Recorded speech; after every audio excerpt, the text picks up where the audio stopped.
తెలుగు కథ వింటారా ఛానల్ కి స్వాగతం. గత భాగంలో వర్ధమానుడు వామనులు ఉన్న ప్రదేశానికి ఎలా చేరుకున్నాడో విన్నాం కదా. ఇప్పుడు మిగిలిన కథ విందాం. వర్ధమానుడికి వామనులు మనిషి పర్వతం అనే పేరు పెట్టారు. అతన్ని చూడ్డానికి వేలకు వేలు జనం వచ్చి దేవాలయం ముందు వీధుల్లో బారులు తీర్చి నిలబడ్డారు. దేవాలయానికి ఎదురుగా 5 అడుగుల ఎత్తు బురుజు ఉన్నది. రాజుగారు, రాణిగారు, వారి పరివారము ఈ బురుజులో ఎక్కి వింత చూస్తున్నారు. వర్ధమానుడు దేవాలయం వాకిలి గుండా లోనికి పాకిపోయి తన ఇల్లంతా చూసుకుని మళ్లీ బయటికి వచ్చి తన నిడివిని ప్రజలకు చూపడానికై లేచి నిలబడ్డాడు. అక్కడ నిలబడితే చుట్టూ ఉన్న ప్రదేశమంతా కొండపల్లి బొమ్మలాగా కనిపించింది. పొలాలలో 40 అడుగుల చదరాల మళ్లు కనిపించాయి. దూరాన అడవులున్నాయి. అందులో మరీ ఎత్తైన చెట్లు 7 అడుగులున్నాయి. మరో పక్క బొమ్మరిల్లు అమర్చినట్టుగా పట్టణం ఉంది. రాజుగారు వర్ధమానుడితో మాట్లాడడానికి బురుజు దిగి తన గుర్రం ఎక్కి వర్ధమానుడి దగ్గరికి వచ్చాడు. కాని వర్ధమానుడి ఆకారం చూసి రాజుగారి గుర్రం బెదిరింది. మంచి రౌతు గనుక ఆయన గుర్రం మీద నుంచి కింద పడకుండా భటుల సహాయంతో ఉపాయంగా గుర్రం దిగి వర్ధమానుడి దగ్గరికి కాలినడకనే వచ్చాడు. రాజుగారి వీలు కోసం వర్ధమానుడు నేల మీద పడుకున్నాడు. రాజుగారి చేతిలో దూసిన కత్తి ఒకటి ఉంది. అది సరిగ్గా వర్ధమానుడి చిటికెన వేలంత ఉంది. రాజుగారి నెత్తి మీద కిరీటం చిటికెన వేలికి ఉంగరం అంత ఉంది. అందులో రత్నాలు మెరుస్తున్నాయి. రాజుగారు వర్ధమానుడితో గొంతు చించుకుని ఏదో మాట్లాడాడు. కానీ వర్ధమానుడికి అర్థం కాలేదు. వర్ధమానుడికి చాలా భాషలు వచ్చు. సంస్కృతము, ప్రాకృతము, పాళి, పైశాచి మొదలైన భాషలన్నిటిలోనూ రాజుతో మాట్లాడాడు. కానీ ఆ భాషలేవి రాజుగారికి తెలియవు. రాజుగారి ఆస్థాన కవులకు కూడా వర్ధమానుడి భాషలేవి అర్థం కాలేదు. ఇతడికి మన భాష రాదు గాని సాధువులాగే కనిపిస్తున్నాడు. ఇతని వల్ల మనకు చాలా ప్రయోజనం ఉండవచ్చు. కనుక ఇతనికి సరిపడే ఆహారం ఇచ్చి జాగ్రత్తగా కాపాడండి అని రాజు తన భటులకు ఆజ్ఞాపించాడు. రాజపరివారం వెళ్లిపోగానే భటులు వర్ధమానుడికి అనేక బళ్ల మీద భక్ష్యాలు, పానీయాలు తెచ్చి భోజనం పెట్టారు. అతని చూడవచ్చిన జనం ఎంతకీ వెళ్లలేదు. అందులో కొందరు రాలుగాయలు అతని మీద బాణాలు కూడా విసిరారు. ఇట్లా చేసిన వాళ్లను రాజభటులు బంధించి శిక్షించమని వర్ధమానుడికి అందించారు. వర్ధమానుడు వారిని ఎత్తి తన జేబులో వేసుకున్నాడు. వాళ్ళని అతను నల్లులను రాచినట్టు రాచేస్తాడని ప్రజలంతా భయకంపితులైనారు. కాని వర్ధమానుడు వారితో ఆడుకొని చివరకు కట్లు విప్పి వారిని వదిలేశాడు. ఈ వార్త విని ఆస్థానంలో వర్ధమానుడికి చాలా ప్రశంసలు వచ్చాయి. వర్ధమానుడికి ఒక పరుపు తయారు చేయమని రాజాజ్ఞ అయింది. రాజుగారి దర్జీలు ఈ పని ఎట్లా సాధ్యమవుతుందా అని ఆలోచించడానికి సమావేశమై ఆఖరుకు ఒక తీర్మానం చేశారు. 600 పరుపులు బళ్ల మీద దేవాలయానికి చేర్చి వాటిని ఆవరణలోనే కలిపి కుట్టడానికి నిశ్చయించారు. 4 చిన్న పరుపుల మందాన 150 పరుపుల విస్తీర్ణాన వర్ధమానుడికి పక్క తయారైంది. ఇది కూడా అతనికి తగినంత మందంగా లేదు. ఈ విధంగానే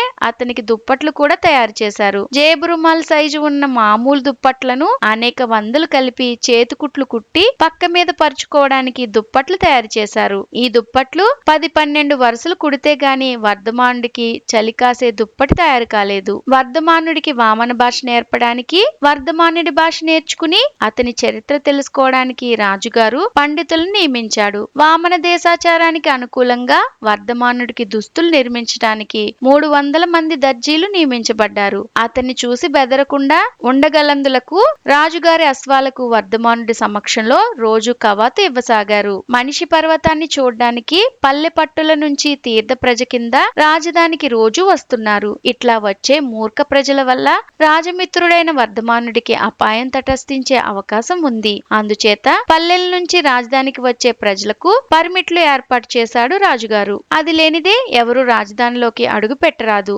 రాజుగారు ఇలా చెయ్యకపోతే దేశంలో ఉండే ప్రజలంతా పని పాటలు మానేసి వర్ధమానుడి దగ్గరికే యాత్ర చేసేవాళ్లు. సామాన్య ప్రజలకు వర్ధమానుడి మీద భయం క్రమంగా తొలగిపోయింది. వాళ్ళు అతని దగ్గరికి చనువుగా రాసాగారు. అతని అరిచేతి మీద తడవకు 5-6 చెప్పున నృత్యాలు చేసేవారు. చిన్నపిల్లలు యథేచ్ఛగా అతని జుట్టుతో దాగుడు మూతలు ఆడసాగారు. వర్ధమానుడికి దేశభాష వచ్చాక రాజుగారు అప్పుడప్పుడు వచ్చి అతని చేతి మీద, భుజం మీద ఎక్కి సంభాషించేవాడు. తన దేశ ప్రజల ఎడల స్నేహంతో ఉన్నందుకు అతన్ని అభినందించేవాడు. నన్ను తమరు అన్ని విధాలా ఎంతో చక్కగా చూస్తున్నారు గాని ఈ గొలుసులు వదిలించినట్లయితే నేనింకా తమకు కృతజ్ఞుడనై ఉండగలను అని వర్ధమానుడు రాజుగారికి విన్నవించుకున్నాడు. చూద్దాం చూద్దాం అంటూ రాజుగారు ఏది చెప్పకుండా మాట తప్పించి ఇంటికి వెళ్ళిపోయాడు. దీనికి కారణం లేకపోలేదు. రాజుగారి ఆస్థానంలో కొందరు వర్ధమానుణ్ణి నిర్మూలించాలనే ఉద్దేశం కలిగి ఉన్నారు. ఇంత బలిష్ఠుడి వల్ల రాజ్యానికి ఎప్పటికైనా ముప్పేనని వాళ్ళ నమ్మకం. ఈ సంగతి వర్ధమానుడు ఆ నోటా ఈ నోటా తెలుసుకున్నాడు. కానీ రాజుగారు తన పట్ల మిత్రుడై ఉండగా తనకేం భయమూ లేదనుకున్నాడు. ఈసారి మళ్లీ రాజుగారు తనను చూడ్డానికి వచ్చినప్పుడు తన విడుదల విషయం అడిగాడు. స్వయంగా నాకేమీ అభ్యంతరం లేదు, కానీ ఇది పూర్తిగా నా చేతిలో ఉన్న పని కాదు. నా మంత్రులు అనుచరులు నీ విషయంలో భయంతో ఉన్నారు. వారి భయం పోగొట్టాలంటే నిన్ను నా భటులు వెతకడం తప్పనిసరి. నీ సహకారం లేకుండా నా భటులు నిన్ను వెతకలేరు. దానికి సమ్మతమేనా అన్నాడు రాజు. తనను రాజుభటులు వెతకడానికి వర్ధమానుడు అంగీకరించాడు. అతని దుస్తులు అన్వేషించడానికి 2 భటులు వచ్చారు. వర్ధమానుడు వారిని తన జేబులన్నింటిలోకి దింపాడు. వాళ్ళు వెళ్లి రాజుగారితో ఈ విధంగా విన్నవించుకున్నారు. ప్రభు, మనిషి పర్వతం జేబుల్లో మాకు చాలా వింత విషయాలు కనిపించాయి. ఒక జేబులో తమ పడక గదిలో పరచడానికి సరిపడే గోనె పెట్టెలాంటి ముతకగుడ్డ కనిపించింది. ఇది వర్ధమానుడి చేతి రుమాలు.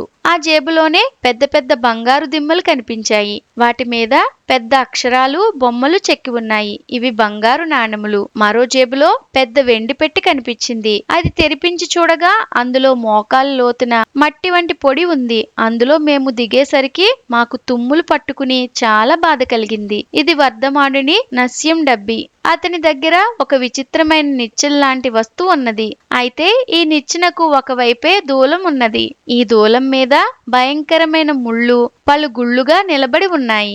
ఇది దువ్వెన. బంధితుడు నడుమున బ్రహ్మాండమైన దూలం వేలాడుతూ ఉన్నది.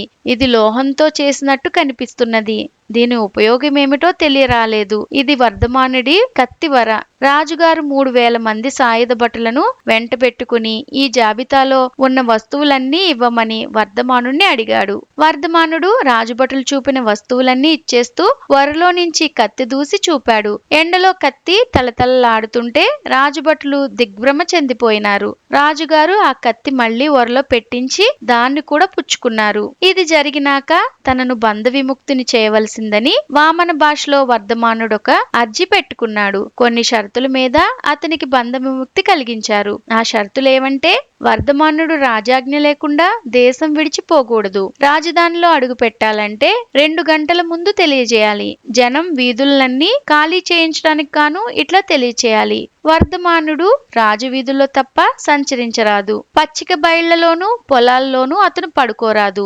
ఎవరి మీద ఎవరి ఆస్తి మీద కాలు వేయరాదు. శత్రువులు మీద పడే పక్షాన వర్ధమానుడు వామనుల పక్షాన పోరాడాలి. ఈ షరతులు ఒప్పుకుని వర్ధమానుడు బంధ విముక్తి పొందాడు. తర్వాత ఏం జరిగిందో వచ్చే భాగంలో విందాం. ఇలాంటి మరెన్నో కథలు వినాలనుకుంటే తెలుగు కథ వింటారా ఛానల్ ని తప్పకుండా సబ్స్క్రైబ్ చేసుకోండి. మరొక మంచి కథతో మళ్ళీ కలుద్దాం.